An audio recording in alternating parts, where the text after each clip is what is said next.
Vocal cord অর্থাৎ আমাদের যে কথা বলছি আমরা, এই কথা বলার জন্য দুটি কর্ড কিন্তু দায়ী।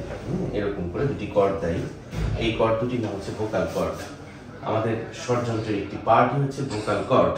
এই কর্ডের মধ্যে যদি কোনো সমস্যা হয়, বিশেষ করে পলিপ হয়, তখন কিন্তু আসলে বেশ কিছু সমস্যা দেখা দেয় কণ্ঠে।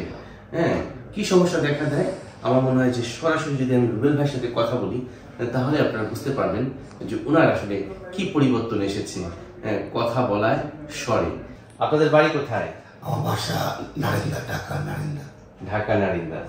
আচ্ছা, এই যে আপনার কণ্ঠস্বর হাস্কিনেস অর্থাৎ একটি হর্সনেস অফ ভয়েস বলি আমরা মেডিকেলের ভাষায়, একটা কণ্ঠের পরিবর্তন হয়েছে, এটা কতদিন ধরে আপনি খেয়াল করছেন?